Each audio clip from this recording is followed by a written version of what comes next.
tous. Salut à tous nos abonnés jusqu'au Pérou. Aujourd'hui, nous sommes encore là avec la suite de notre chapitre qui était intitulé le déplacement en fait. Aujourd'hui, nous allons faire la méthode de moment désert. La fois passée, nous avons fait la méthode de la ligne élastique. Et maintenant, nous continuons avec cette méthode moment désert. Alors, là, nous avons le principe de la méthode. 1, 2, méthode moment désert. Mais 1, c'était la méthode de la ligne élastique. Alors, le principe de la méthode, c'est pour. Alors, on nous dit la méthode de moment désert est adaptée lorsque la déflexion et la rotation ne sont demandées que pour un point précis de la poutre. Donc, lorsque vous avez un point de la poutre, vous précisez un point de la poutre et sur ces points, vous allez déterminer la déflexion, vous allez déterminer aussi la rotation. On dit qu'il est possible de trouver de telles quantités sans l'établissement d'équation de la déformée. Donc, tu peux calculer la déflexion, disons la flèche, ou la déformation, et aussi la rotation en un point de la poutre, sans pourtant calculer l'équation de la déformée, sans pourtant calculer l'équation différentielle, en fait, telle qu'on a fait dans la première méthode. Alors, on nous dit, cette méthode repose sur 2 théorèmes principaux. Quels sont ces 2 théorèmes principaux? Le premier théorème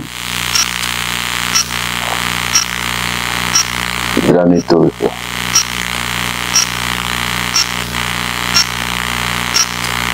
Qui dit ce premier théorème? On dit l'angle entre les tangentes au point A et B de la ligne élastique est égal à l'aire du diagramme de moment fléchissant comprise entre les ordonnées correspondantes divisées par la rigidité à la flexion de la poutre et I. Alors, je crois que vous comprenez très bien. Ici, on nous dit, lorsque vous avez EI s'appelle la rigidité à la flexion de la poutre, bien sûr. Alors, avec notre ancienne équation de la ligne élastique, on avait EIY seconde égale à MX. Disons, MX, c'est le moment fléchissant à une distance X. Alors, une fois que vous avez MX comme ça, et on avait dit le EIY, s'il faut aller à la première dérivée, on aura l'intégrale de ces MX.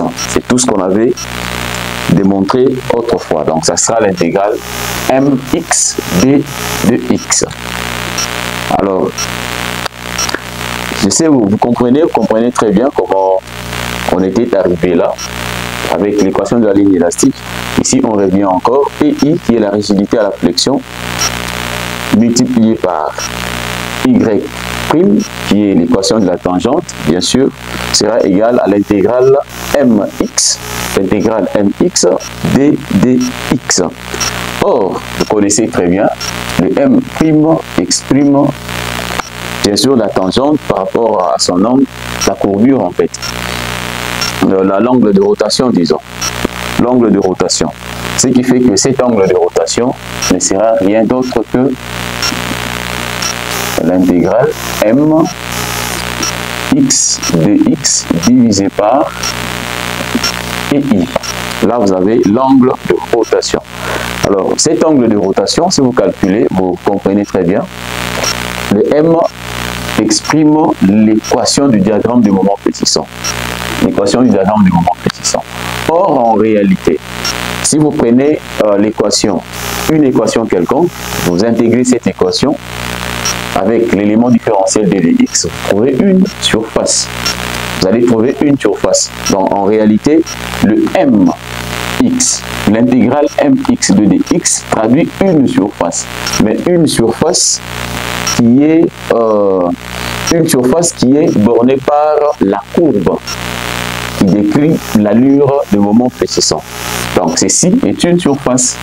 L'intégrale mx d dx. Donc, ce qui fait que ceci traduit, si je prends cette surface, je pose cette surface égale à oméga, par exemple. Alors, tu prends oméga divisé par EI. Voilà. C'est ça. Donc, le θ ici sera égal oméga sur EI. Et là, vous avez la formule de l'angle de rotation qui est là. Donc, vous allez comprendre très bien que nous allons chercher juste à déterminer le diagramme des moments fléchissants pour trouver l'allure de l'équation qui traduit le moment en plusieurs points, bien sûr. Lorsque vous intégrez cette équation, vous trouvez la surface. Donc, calculez juste la surface de ces diagrammes divisé par la rigidité à la flexion. Vous allez trouver l'angle de rotation. Là, vous trouvez l'angle de rotation. Alors, l'angle de rotation, on va faire ceci avec plusieurs exercices que nous aurons à faire. Donc, il faut bien comprendre que cette surface est une surface qui est la surface du diagramme du moment fléchissant. Mais cette surface sera une charge. C'est ce qu'il faut comprendre. Cette surface sera une charge qui sera répartie dans les appuis selon la modalité de la poutre qui sera donnée. Donc vous allez très bien comprendre avec les exercices que nous allons faire. Donc là c'est l'aire, dans mes notes, c'est bien écrit, l'aire de la portion du diagramme de moment fléchissant correspondant à la partie de la déformée considérée. Voilà. Et en dehors de ça, là c'est le premier théorème en fait. Le premier théorème, nous avons le deuxième théorème de la méthode. Deuxième théorème de la méthode. Voilà. Je répète encore le premier théorème. Le premier théorème est traduit par l'angle de rotation qui est égal à la surface divisé par TI. C'est la surface du diagramme de moment fléchissant répartie bien sûr dans les appuis. Répartie dans les appuis. Donc je peux appeler ceci la réaction. Donc c'est une réaction de la poutre fictive. Dans l'appui, bien sûr, de la poutre fictive.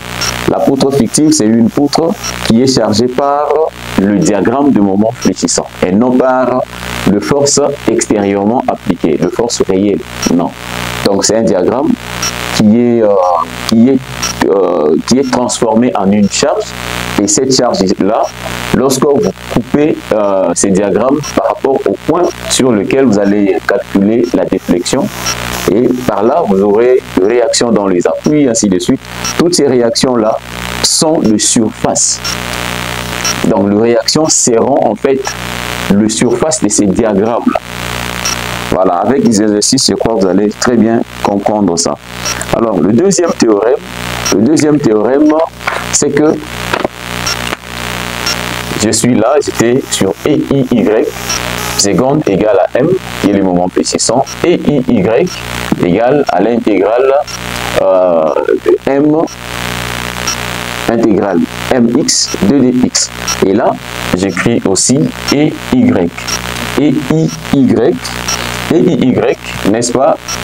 Ça sera, comme j'étais déjà ici, je peux faire que MY serait double intégrale de MX multiplié par DX.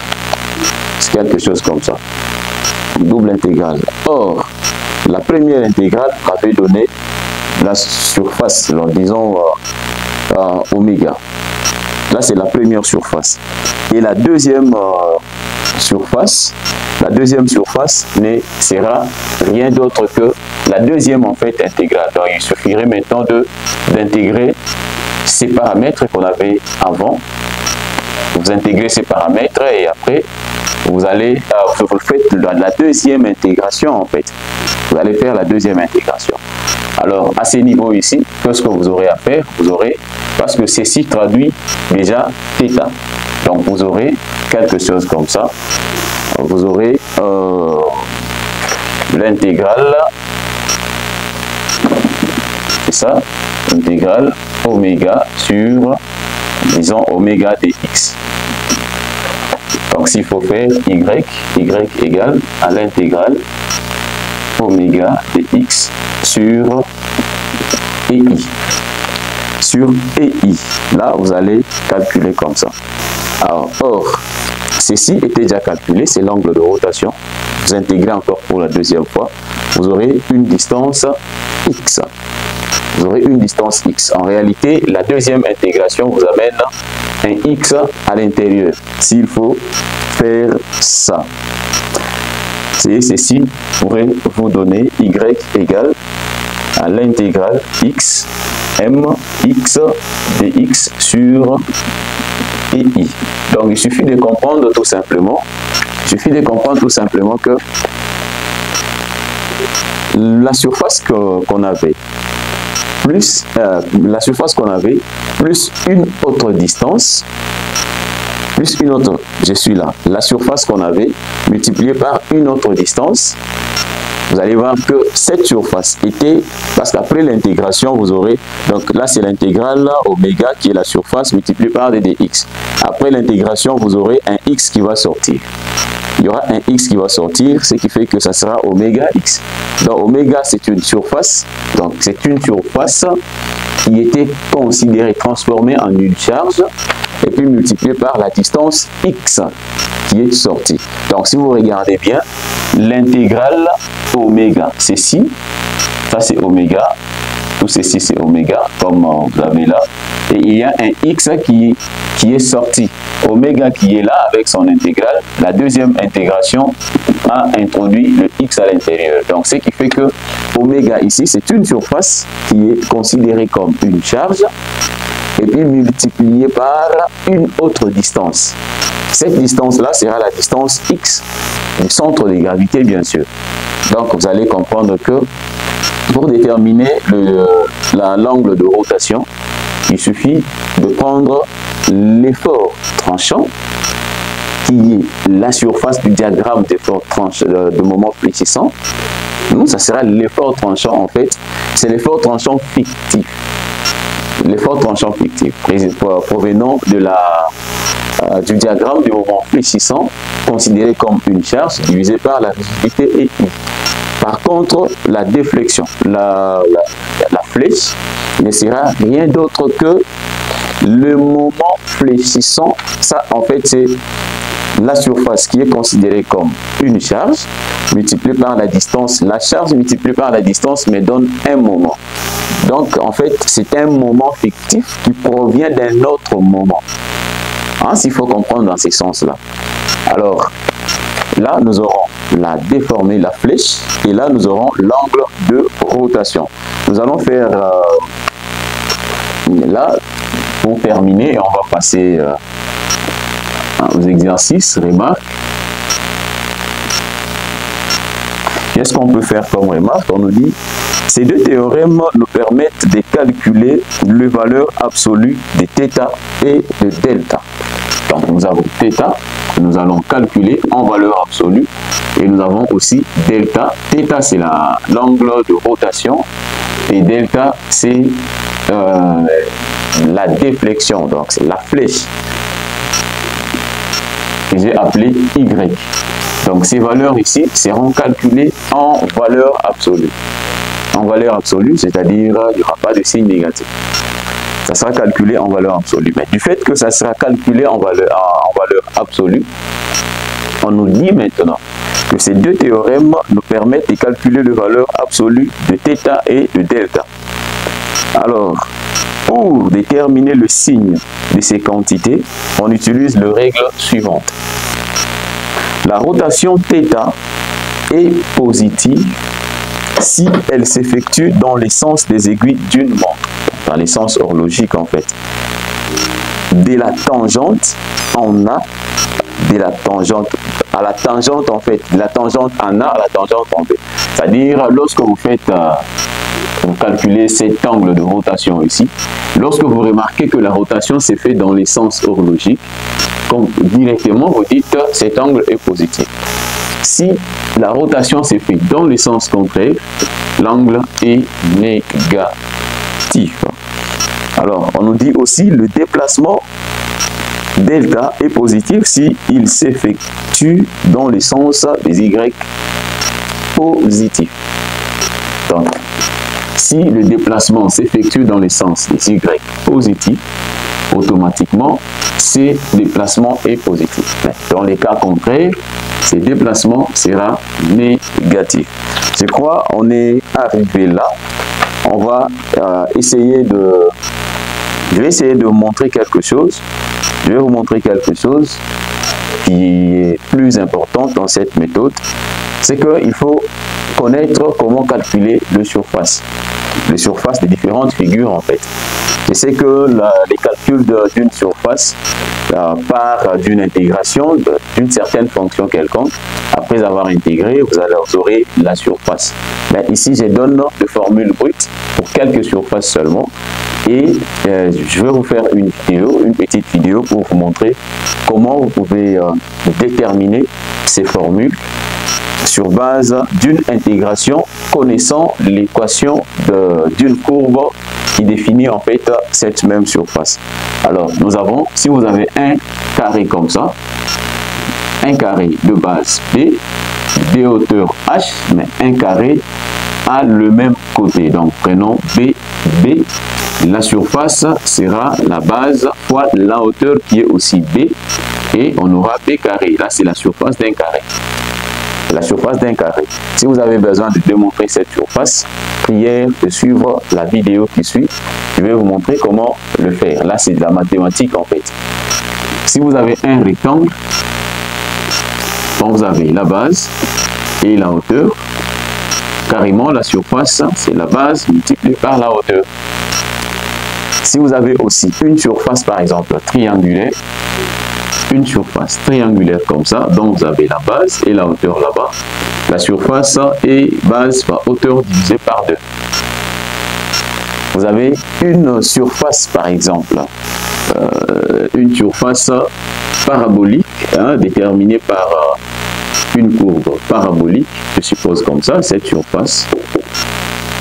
Et là, nous avons la base, et là, c'est la hauteur. Cette surface sera le 2/3 de BH. Donc, dans cette vidéo-là que je vais vous faire, vous allez voir comment nous allons déterminer toutes ces formules sur base de courbes qui définissent en fait nos figures. Voilà. Et nous allons faire maintenant les exercices sur la méthode de moment désert. Maintenant, notre exercice, le premier, qui est là. Nous avons une coupe encastrée d'un côté, libre de l'autre, avec une charge concentrée à son extrémité, au point B bien sûr. On nous demande de déterminer l'angle de rotation au point B, l'angle de rotation au point B, et aussi la flèche au point B. Comment calculer ça? Par la méthode de moment désert. Alors, avec cette méthode, comme on a dit avant, on a dit que pour bien calculer ou pour bien utiliser cette méthode, il suffit de bien tracer le diagramme de moment précissant. Donc, si tu traces bien le diagramme de moment précissant, tu vas utiliser la méthode plus facilement. Mais si tu ne sais pas tracer le diagramme de moment précissant, ce sera difficile d'aboutir à de bonnes réponses. Alors, regardez, ça c'est une coupe simple. Nous allons pouvoir tracer le diagramme de moment précissant. Et ce diagramme n'est rien d'autre que là, le moment précissant, il faut que le moment M, ça sera le moment en A. Le moment en A égale, ça sera P multiplié par L. P multiplié par L. Et ceci sera négatif. Donc, ça sera moins PL. Là, c'est le moment précissant dans l'encastrement. Mais le moment au point B sera égal à 0. À l'extrémité de la poutre, le moment sera égal à 0. Donc, ce diagramme sera comme ça. Les moins, je passe au-dessus, je mets moins comme ça. Et le diagramme ressemble comme ça.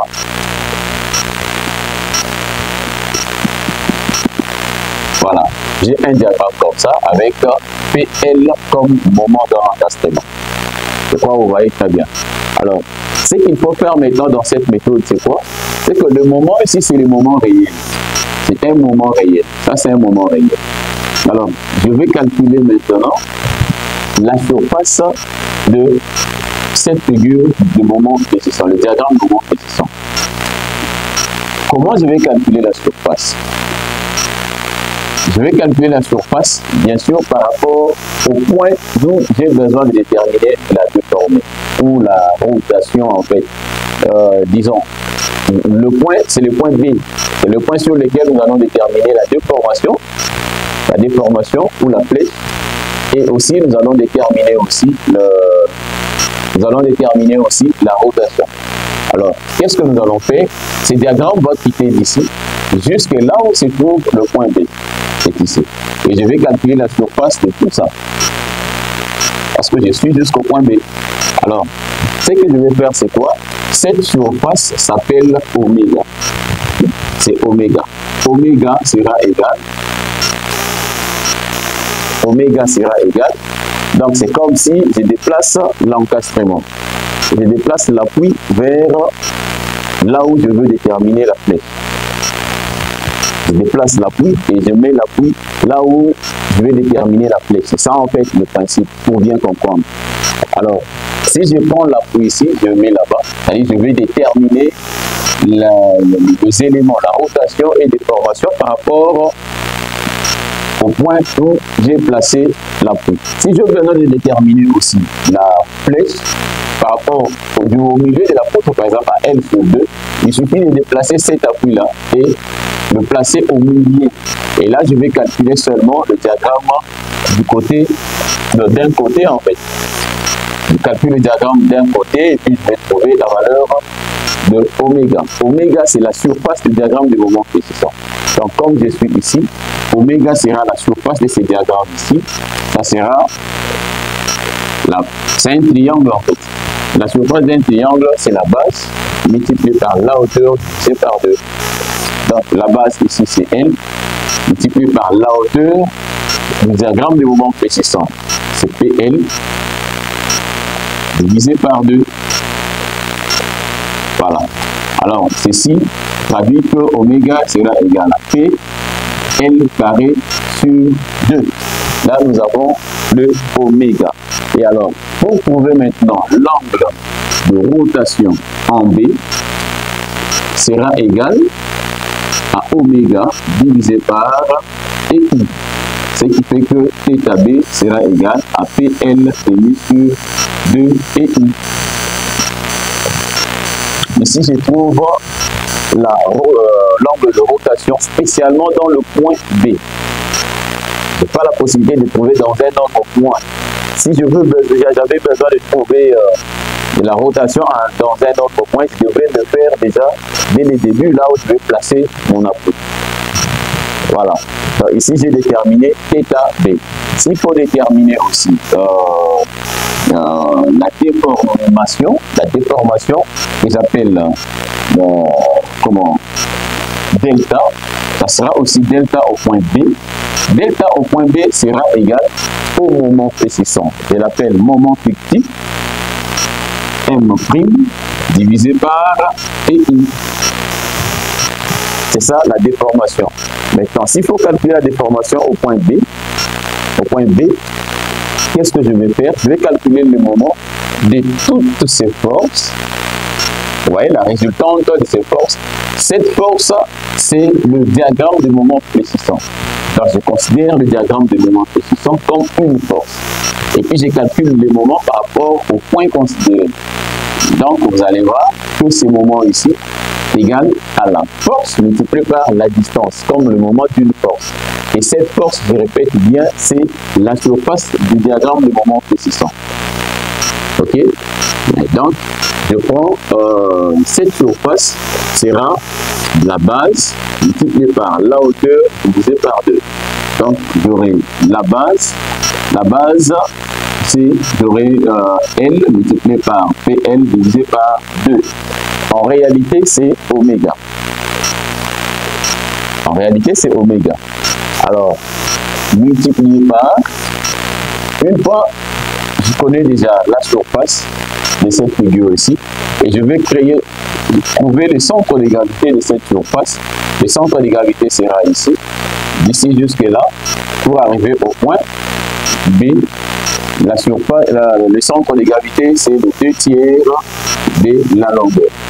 Pourquoi vous connaissez très bien le principe du centre de gravité. De l'autre côté, c'est 1/3 de la longueur vers la base, vers le sommet, le 2/3 de la longueur. Alors, ce qui fait que toute cette charge sera multipliée par cette distance. Alors, la distance, c'est le 2/3 de la longueur. Et là, le détend, là, j'aurai PL cube, bien sûr, avec le EI ici. J'aurai EI, que je peux mettre en dessous, PL cube divisé par le 3 EI. Donc, delta B égale à PL cube sur 3 EI. Et vous allez comprendre que ici, la flèche que nous avons trouvée ou l'angle de rotation que nous avons trouvé sont en valeur absolue. Les deux sont en valeur absolue. Mais il faut respecter seulement le principe en fait de la déformation. On vous dit si l'angle de rotation tourne dans le sens horlogique, cet angle est positif. Si la déformation se produit dans le sens des Y positifs, là aussi la déformation est positive. Mais vous allez remarquer que ici, sur cette poutre, la poutre, lorsque la poutre aura se déformé, cette poutre va se déformer comme ça. La poutre va se déformer comme ça. Vous allez voir que le point qui était ici est descendu. Le point B qui était là est arrivé jusque là. Donc vous allez comprendre que la flèche est en train de descendre. Et cette flèche peut avoir un signe négatif. Donc vous voyez que la méthode nous donne une valeur en valeur absolue, mais seulement l'essence, le vrai sens dépend du glissement en fait du point considéré. Alors je crois que nous avons trouvé le résultat qui nous ont été demandés, θ en B et delta B. Donc θ c'est la rotation, l'angle de rotation, et ici c'est la flèche. Voilà. C'est terminé avec notre premier exercice et nous allons essayer de faire notre deuxième exercice. Et nous avons le deuxième exercice. L'exercice est là, c'est une poutre encastrée d'un côté et libre de l'autre, avec une charge uniformément répartie. Alors, comme je viens de le dire dans le premier exercice, il suffit de tracer le diagramme de moment P600 pour cette poutre. Donc, le diagramme du moment P600 sera comme ça. Donc là, vous aurez un diagramme pareil. Et moins le moment P600 dans l'encastrement ne sera rien d'autre que P multiplié par L. Donc, le moment au point A sera P multiplié par L. Et la résultante descend au milieu. Le bras de l'évier de cette résultante sera L divisé par 2, c'est la moitié. On multiplie par L sur 2, ce qui fait P, L carré sur 2. Alors, connaissant les moments, là c'est les moments réels. Mais du fait que nous sommes dans l'encastrement par rapport au sens de ces moments sera négatif. Et là nous avons le moins. Au-dessus là, nous avons PL carré sur 2. Donc là, c'est le moment que nous trouvons. Alors, après avoir trouvé ces moments ici, nous allons calculer la surface de ces diagrammes ici. La surface de ces diagrammes, c'est les oméga que nous allons calculer. Alors, cette surface a une forme parabolique. C'est la courbe qui est au-dessus, c'est une parabole. Ça, c'est une parabole. Et alors, vous allez voir que le oméga égale, parce que nous avons besoin de déterminer la déflexion ou la flèche au point B, je vais prendre toute la surface parce que l'encastrement sera posé là-bas, l'appui sera posé ici, et oméga sera égal à 1/3 de la base qui est la longueur et de la hauteur qui est PL carré sur 2. Et ceci va donner PL cube sur 6. Voilà.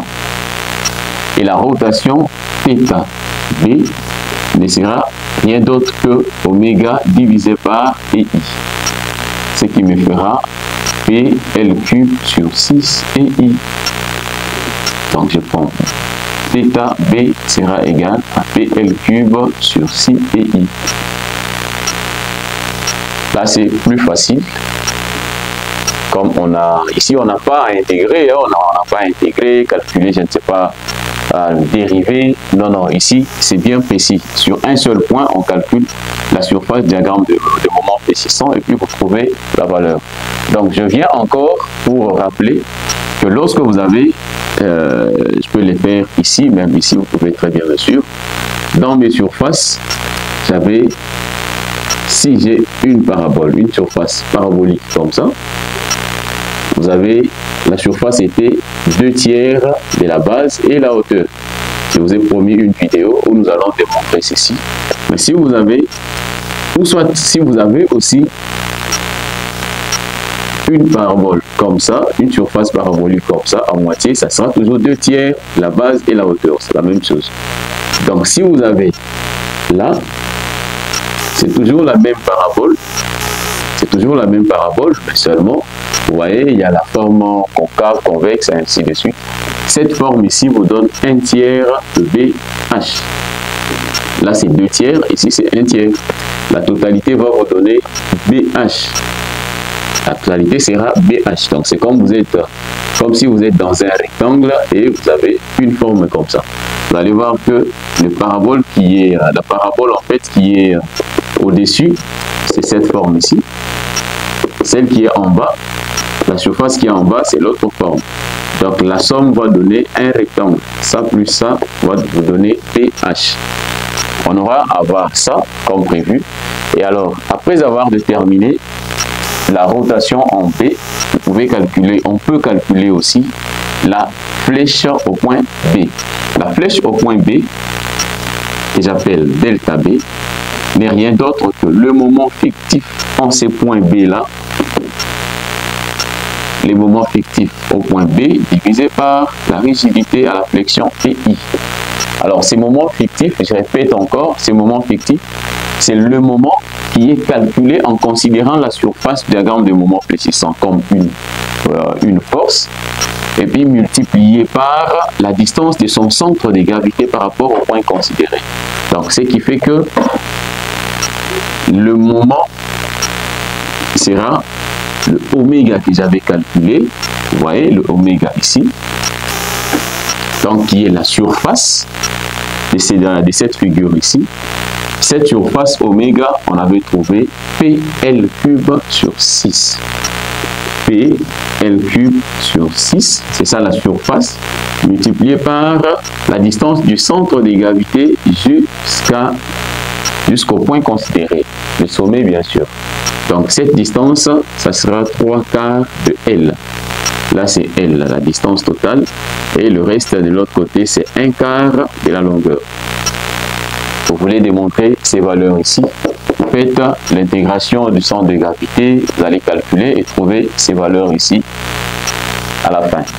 Alors, la charge sera concentrée ici, multipliée par 3/4 L. Et ceci va me donner P, le 3 ici tombe, avec le 6, il me reste 2 là-bas. Et j'aurai PL4 sur 4 multiplié par le 2 ici, j'aurai 8 et I. Donc la flèche au point B sera égale à PL exposant 4 sur 8 et I. En valeur absolue bien sûr. Voilà. Donc je crois que nous avons déterminé la valeur de la flèche au point B et la rotation au point B par la méthode de moment désert. Cette méthode est plus facile par rapport à la méthode qu'on a vue avant de la ligne élastique. Je crois que si vous suivez très bien, comprenez plus facilement comment calculer les différentes surfaces. Vous allez comprendre que vous allez dégager toutes les réponses sans difficulté. C'est ça un peu. Là, c'était le numéro 2. Nous allons passer au numéro 3. Et vous allez facilement comprendre l'utilisation de cette méthode. Alors, nous avons le troisième exercice. Vous voyez très bien, c'est une charge uniformément répartie. P, la distance est L. On nous demande de déterminer la flèche au milieu. En fait, c'est la flèche max. Là où la flèche est max, là où la tangente aussi est horizontale. Alors, pour bien faire ça, comme j'ai dit dans les exercices précédents, il faut bien tracer d'abord le diagramme du moment fléchissant. Donc, vous allez voir que le diagramme du moment fléchissant pour cet élément ici, pour cette poutre, le diagramme est comme ça. Ça, vous connaissez très bien avec un moment PL carré sur 8. Alors, ici, on n'a pas le temps d'aller encore calculer RA égale RB égale. Je peux calculer ça à côté et donner des valeurs. Donc, c'est comme ici, VA égale à VB, par symétrie bien sûr, égale à PL sur 2. Là, ce sont les réactions dans ces deux appuis ici. C'est bien connu. Le moment fléchissant aussi, le moment max, égale à PL carré sur 8 après calcul. Alors, ce diagramme ici va nous donner une surface. Ça, c'est une surface dont la longueur, c'est L. Et je prends la longueur, nous avons L qui est là. L, bien sûr. La hauteur aussi, nous avons H qui est PL. C'est le moment max.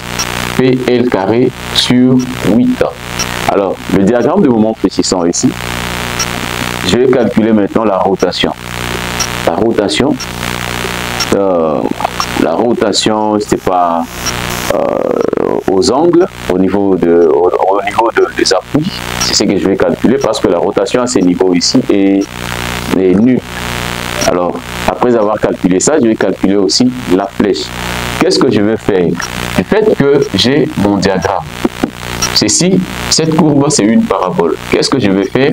Je vais tourner ces diagrammes ici et le considérer comme une charge appliquée sur ma poutre. C'est cette poutre que j'ai appelée la poutre fictive. Alors, cette poutre sera comme ça. Là, c'est la manière la plus facile pour comprendre. La poutre sera comme ça. Je remets les appuis qui sont là. Je remets les appuis et là, voilà, la hauteur ici, c'est PL carré sur 8. Et nous avons notre... Voilà. Là, c'est une poutre fictive. La poutre qui est chargée par le diagramme de moment fléchissant. Voilà. Donc, la poutre est chargée par le diagramme de moment fléchissant. Vous allez voir que cette poutre est une poutre fictive qui n'est pas la poutre qui était au-dessus. Et là, avec ces chargements ici, donc je considère la surface ici comme une charge. Alors là, j'aurai l'appui A, B, et dans ces appuis ici, dans l'appui A, j'aurai VA'. VA, avant c'était VA. VA comme réaction dans les appuis. Alors, comme réaction dans l'appui A, bien sûr. Ici, c'est la réaction dans l'appui A, prime comme fictive. Donc, en fait, vous allez voir que c'est le VA fictif. Et là, j'aurai aussi le VB fictif. Je crois que vous comprenez très bien. Alors, je peux calculer maintenant la surface ici. La surface oméga égale, c'est la surface de ces diagrammes ici. Du fait que c'est une surface délimitée par une droite et une parabole, la surface sera le 2/3 de la base et la hauteur. Donc le 2/3 de la base c'est L, et la hauteur c'est le moment fléchissant max, c'est la hauteur maximale. P L carré sur 8. C'est ça notre surface du diagramme. Alors, oméga sera égal, ici j'ai le 2 tombes, avec là, il me reste 4, 4 fois 3, ça va me donner 12. Et là, j'aurai P L cube sur 12. Et là, nous avons notre surface. Voilà, nous avons notre surface. Alors, connaissant cette surface, je vais calculer maintenant la réaction dans les appuis par rapport à cette surface qui est considérée comme une charge. Qui est considérée comme une charge. Du fait que la parabole est régulière et aussi se traduit en une charge symétrique, vous allez comprendre que les centres de gravité de cette parabole, de cette surface ici, la résultante va descendre là. La résultante va descendre. Cette résultante, c'est ce que j'ai appelé oméga.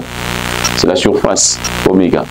Et alors, les centres de gravité, du fait que en fait il y a la symétrie, les centres de gravité doivent agir au milieu. Et d'ici jusque là, c'est à L sur 2. L sur 2. Et alors, s'il faudrait maintenant calculer la réaction VA' et VB' en fonction de la charge oméga qui est calculée là, PL cube sur 12. Donc les oméga ici donne PL cube sur 12. Alors le oméga ici qui est PL cube sur 12, c'est une charge qui est appliquée au milieu, hein, au centre de gravité de cette surface. Alors du fait que c'est appliqué au centre de gravité de ceci, donc vous allez comprendre que le VA ne recevra que la moitié de oméga. VB aussi la moitié de oméga. Mais au cas où ce n'est pas au milieu, hein, pour une surface composée en fait, et là il faut calculer les centres de gravité de cette surface par rapport à un point quelconque qui est le A, qui est B par exemple. Et vous allez faire les calculs de réaction dans les appuis. Alors tout ce que je vais faire ici, j'aurai VA va être égal à VB, c'est prime dans la poutre fictive, sera égal à oméga divisé par 2, parce que la résultante descend vers le bas. Alors, du fait que nous avons oméga divisé par 2, ceci égale à P, oméga c'est P, L cube sur 12, et puis pas 2, le 2 ici. Ceci traduit tout simplement que le VA sera égal à PL cube sur 24. Là, c'est le VA et le VB. Alors, pour déterminer θ, le θ A sera égal à θB. Sera égal à θB parce que VA égale à VB. Donc, θA égale à VA prime divisé par EI. Ou carrément θB sera égal à VB prime divisé par EI. Et ceci donne PL cube divisé par 24 EI. C'est ça en fait le θ. Donc, θA égale à PL cube sur 24 EI. Donc je crois, à partir d'ici, vous avez très bien compris le principe de la méthode. Donc ici, c'est très bien expliqué. Alors, connaissant les θA, vous pouvez maintenant passer maintenant au calcul de la flèche delta au point au centre en fait de la poutre. Alors, qu'est-ce que vous allez faire pour déterminer la flèche? Regardez ici, nous allons faire une coupure au centre de la poutre. J'ai fait une coupure là-bas. J'ai fait une coupure à une distance x bien sûr, mais x dont je connais la distance, la longueur c'est L sur 2. Parce que ici le principe c'est que vous faites seulement l'étude en un point précis. Donc vous connaissez très bien là où se trouve le point et vous faites l'étude. C'est ça en fait le principe de cette méthode. Alors je vais prendre une partie de cette poutre fictive. Ça sera comme ça. Voilà. Et fais ça, la hauteur aussi. Je sais très bien cette hauteur. La hauteur c'est PL carré sur 8. Et sur ces points ici, je peux remplacer, j'ai les forces tranchantes, j'ai les moments fléchissants qui viennent dans ces sens, et j'ai aussi l'effort normal qui vient dans l'autre sens. Ici, je considère seulement le moment fléchissant MX. Alors, cette surface ici aura aussi une résultante. La résultante qui va agir au centre de gravité de cette surface va descendre comme ça. Et cette résultante qui ne sera rien d'autre que la base, à une distance x bien sûr, la base multipliée par la hauteur multipliée par le 2/3. Donc cette surface, je peux l'écrire comme ça, 2/3. Et la base, c'est x, et la hauteur, c'est PL carré sur 8. C'est ça, cette surface. Et vous allez voir que ça sera 2. Il va se supprimer avec le 8. Il me reste 4. Et là, j'aurai PL carré sur 12. Mais il y a un x là-bas. Il y a un x là-bas. Après avoir calculé ça, là, c'est cette force que je vais appliquer là. PL carré x sur 8. Alors, après avoir trouvé ça, qu'est-ce que nous allons faire? Cette charge descend au centre de gravité à partir d'ici jusque là, parce qu'on doit déterminer le moment par rapport à ces points ici. Donc la force multipliée par la distance. Cette distance ici sera le 3/8 de x. Donc c'est le 3/8 de x. Je sais que x est égal à L demi parce que nous serons au milieu de la poutre. Au milieu de la poutre. Alors, s'il faut remplacer x par L demi, parce qu'on fait l'étude sur un point bien précis. S'il faut remplacer comme ça, on aura PL carré sur 12 multiplié par L demi. Et cette résultante sera PL cube sur 24. Alors, à partir d'ici, je peux remplacer même PL cube sur 24. Voilà.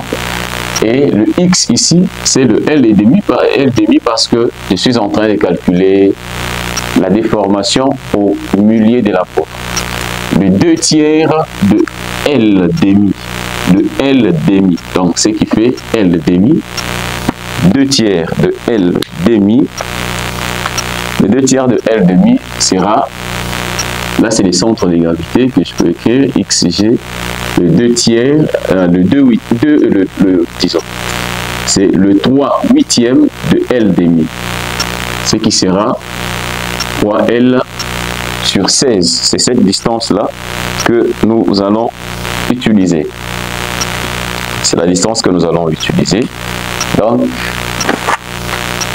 ici, j'ai 3, je peux remplacer le 3L sur 16, la distance là. Voilà, c'est 3/8 de la longueur. Cette longueur, c'est L demi. Mais le reste dans ces sens ici, c'est 5/8 de L demi. Voilà. Donc, je vous ai promis cette vidéo où nous allons essayer de démontrer ces petites formules, surface, centre de gravité, et vous allez voir comment c'est sorti. Et alors, nous allons faire maintenant, nous allons calculer les moments en ces points, c'est les moments MX. Je vais calculer les moments MX. Calculons le moment avec le principe que vous connaissez. Avec le principe que vous connaissez, comment nous allons faire? Je vais faire GVA qui va partir comme ça. Je fais la somme de moments en ces points ici égale à 0. Et vous allez voir que les MX égale, je commence par VA multiplié par la distance. La distance, c'est X. C'est VA multiplié par X. X que je vais remplacer par L demi. VA multiplié par X. VA tourne comme ça. Je considère ces sens comme positifs. Moins l'autre force qui va tourner dans l'autre sens. c'est PL cube sur 24 et puis multiplié par le 3L sur 16. 3L, c'est la distance du centre de gravité. 3L sur 16. Là, c'est notre moment précisant par rapport à ces points-là. Alors, on y va. Égal VA. VA a été calculé ici. Regardez, VA est ici. Et ça, VA prime. Le VA, c'est le VA prime. PL cube sur 24. Donc, prenez ici. Vous aurez PL cube sur 24. Et ça, VA prime multiplié par X. X, c'est L demi. Moins PL exposant 4. PL exposant 4. L exposant 4. Divisé par le 3 avec le 24. Il me reste 8. Multiplié par 16. 3 divisé par 24. 8 multiplié par 16. Alors, ici, j'aurai combien? J'aurai PL exposant 4 sur 48 moins PL exposant 4 sur 8 multiplié par 16. 8 multiplié par 16, ça sera 8 fois 8, 64 fois 2, 128. Donc, je prends 128. Donc, le moment X égale, ça sera les moments fictifs aussi, c'est prime. Moment X à L demi, bien sûr, sera égal. Je peux prendre les dénominateurs communs entre les deux valeurs. Les dénominateurs communs, c'est 384 pour les deux valeurs ici. Alors, je vais faire 384 divisé par 48. 384 divisé par 48, ceci me donne 8. Moins 384 moins 128, ceci, ça me donne 3. Ça me donne 3.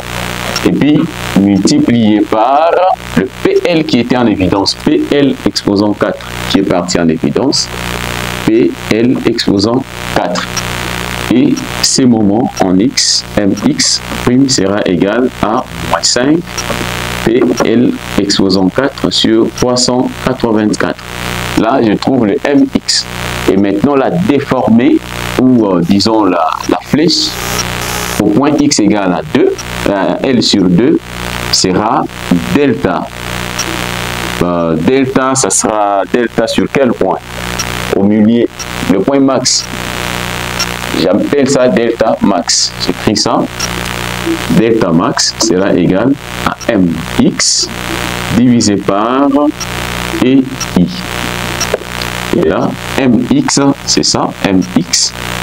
Ce qui fait que delta max sera égal à moins 5 PL exposant 4 sur 384 EI.